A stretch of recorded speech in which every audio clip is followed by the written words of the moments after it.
देश के एक बड़े सांस्कृतिक अभियान का हिस्सा भी रहा। अभी 22 जनवरी को पूरी दुनिया ने एक नए भारत का दर्शन किया। एक नया भारत जो अपनी संस्कृति और अपनी विरासत पर गौरव की अनुभूति करके उसकी पुनर्प्रतिष्ठा के लिए पूरी प्रतिबद्धता के साथ कार्य करता है। और वह आयोजन हम सबको अयोध्या धाम में प्रभु श्री रामलला के 5 शताब्दी के एक लंबे अंतराल के उपरांत प्राण प्रतिष्ठा समारोह के माध्यम से देखने को प्राप्त हुआ। इस समारोह के दुनिया का अब तक का सबसे सफलतम आयोजनों में से आयोजन था। और कोई भारतवासी ऐसा नहीं था जिसने इस दृश्य को अपनी आंखों से या फिर उसके रिकॉर्डिंग को बार बार अवलोकन न किया हो। श्री राम जन्मभूमि के लिए एक लंबा आंदोलन चला था, एक लंबा अभियान चला था। राजाओं के द्वारा, साधु संतों, नागाओं, निहंगों,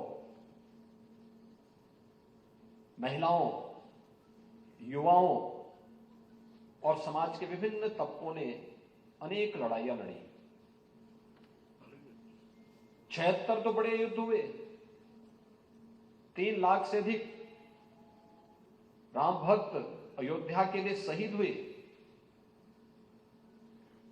और फिर अंतिम जो अभियान चला था 1984 में अंतिम अभियान की शुरुआत हुई थी। उसके परिणति के रूप में हमें 22 जनवरी 2024 का दिन देखने को मिला, जब 500 वर्षों के एक लंबे अंतराल के उपरांत अयोध्या में प्रभु श्री रामलला के भव्य मंदिर में प्राण प्रतिष्ठा का एक समारोह संपन्न हुआ।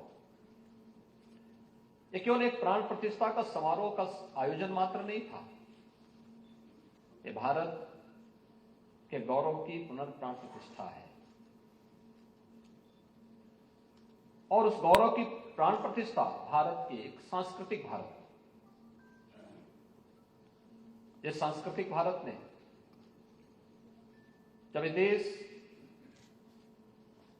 अलग अलग राज्य रजवाड़ों में विभाजित था, राजनीतिक इकाइयां भले ही अलग अलग रही हों, लेकिन एक सांस्कृतिक इकाई के रूप में उत्तर से दक्षिण तक, पूरब से पश्चिम तक पूरा भारत एक भारत के रूप में अपनी पहचान बनाता था।